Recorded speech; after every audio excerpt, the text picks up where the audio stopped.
going on YouTube? We're back here with another video on Star Savior, and we're going to be talking about, and this is going to be a beginner's guide, so kind of everything you want to know before getting into the game, and we're going to kind of go over everything you just generally want to know. So first off, we're going to be starting off with re-rolling. Obviously this is for the people that want to re-roll. If you are free to play, I do kind of suggest re-rolling in this game. Usually I don't, but obviously there being a tier list and there's obviously characters better than others, it might be worth re-rolling. So when it comes to re-rolling, there are certain targets. You've got Lacey here, we've got Bunny Girl Charlotte, we've got Bunny Girl Claire, and if we come over to the tier list over here, you're gonna see some other characters. Waltz was a recommended one as well. Mostly I believe the new character that's going to be coming out in the collab from Counterside, her name was Hilda, something like that. Apparently she's becoming a target worth re-rolling for as well. So you kind of could pick out of those characters I just named. If you could get multiple of them, then definitely a W account. Me personally, I am going to try to walk away with at least 2 of those characters that I just went through. So 2 out of the 4 characters would probably be my reroll target personally. But yeah, I think if rerolling, that's definitely worth it. And technically, before we get into the Arcana, there is going to be a free box, I believe, of SSR choice. So maybe you are able to choose one of these characters from there. So if you get the other, you know, you could potentially walk away with 3 of those characters I kind of just went over. But then we got the Arcana as well, so think of this as your weapon, your light cone. These are gonna be really good for certain characters, and obviously you have these 3 here, which is highly recommended in Lacey, the Charlotte one, the Bunny Girl Claire one. We've got an SS tier one as well with Petra, Muriel, and Emily. So it seems like if you could get aim for 2 tier 0 arcanes, or 1 tier 1 plus 2 tier 2 arcanes. So it seems like you might want to get 1 to 3 of these if you can in your reroll. So re-rolling, it does seem like you are gonna have to try walk away with a lot, but do bear in mind, I think there's gonna be like over 1,000 pools, so you don't have to probably get them in your reroll, but over time hopefully you can pull what is needed. Then here we get into what should I do when I start the game, and I don't even think I really need to go over this. The obvious thing to do is going to be focusing on story, because usually in turn-based games and usually in games like this, they always have the thing where it's like, yeah, get up to this chapter and you unlock this game mode, get to this chapter and now you're able to do that. So obviously playing through the story, just going as far as you can, and it is definitely going to be important for progression. Here it also shows clear missions. Always check your mission tabs to claim rewards as you progress. So it seems like there's going to be a progression system in the game, which is going to be pretty nice, and we're probably going to be getting a whole bunch of pools and materials from there. So, you know, make sure you guys are doing that too. Now, which savior choice should I pick?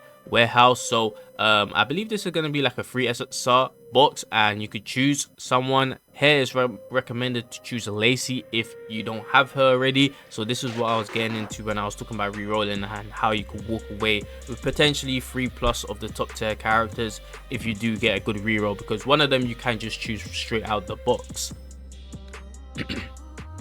Next up we get into is team building and formation. As you can see, 4 characters here. Formation basics: front line roles 1 and 2, best for damage tanks, healers or tanks. Backline roll 3 and 4, best for main DPS dealers and debuffers. Targeting: if there's a defender in the party, there's a high probability they will be attacked first. Efficiency: raising too many saviors is not recommended. 4 to 8 saviors is appropriate for F2P players. Now moving on, we got top recommendations, positions, roles, and recommended saviors. We got the frontline damage tanks, Emily, best manual control, Lacey, benefits from hitting. Frontline healer tank, we've got Waltz, Frey, Serpang, Elisa. I believe Frey is free as well, so that's pretty nice that she's recommended. Frontline debuff tank, we've got Charlotte, reduces enemy attack power. Backline single DPS, Bunny Girl Charlotte, Bunny Girl Claire, Tanya, and Belle Reese, however you pronounce her name. Backline, we got AoE dealer, we got Dana, Omega, Lacey, and Bunny Girl Scarlet. Then backline, we've got defense speed reduction, Lou, Petra, Lydia, Sarah. I hope I'm pronouncing the names right, I'm probably not. But going on, we also have example party combinations, use element advantage, sun versus star, moon versus sun. So because there's type-ins in the game, obviously there's going to be certain type-ins that have an advantage over certain other type-ins. And usually in games, you know, it's just like you're going to be able to do more damage to that typing. So I'm pretty sure it's going to work the same way here. But yeah, they've got a whole bunch of characters recommended here for certain bosses, it seems, as well. So that's pretty cool. Now how to level up Starlink.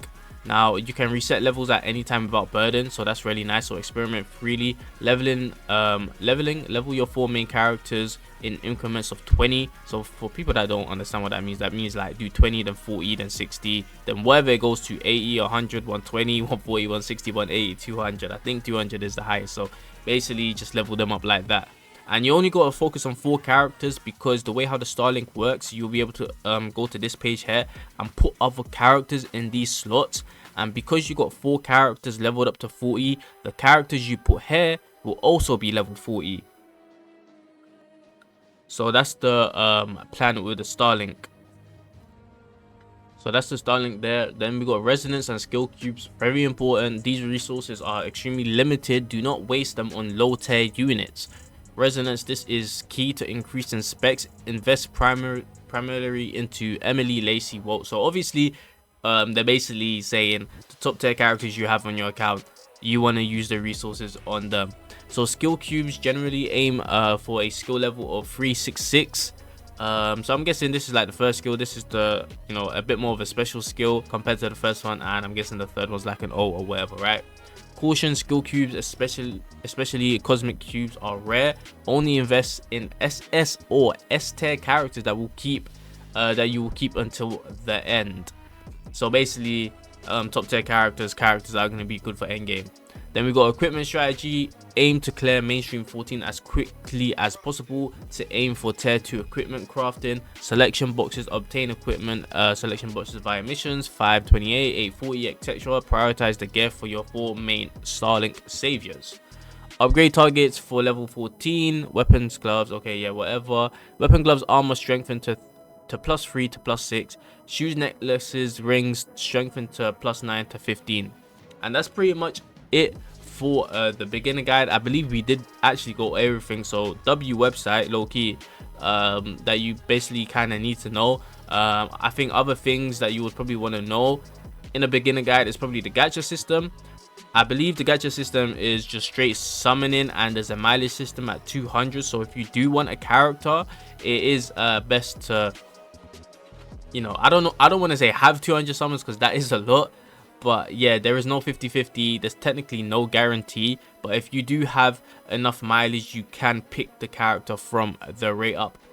Do bear in mind the drop rate for SSR characters are really high, 4%. Okay, that is a lot more higher than other gacha games. Other gacha games want to do the 0.6, 0.8, maybe even 1%, but this game has it all the way up to 4%. So, you know, it is a good rate. Okay. And apart from that, I feel like we went through everything. I don't think there's any more to go over. And yeah, that's going to be it for the beginners, guys. So I hope y'all enjoyed it. Like, subscribe, and up. I'll catch you guys in the next one. I'm out.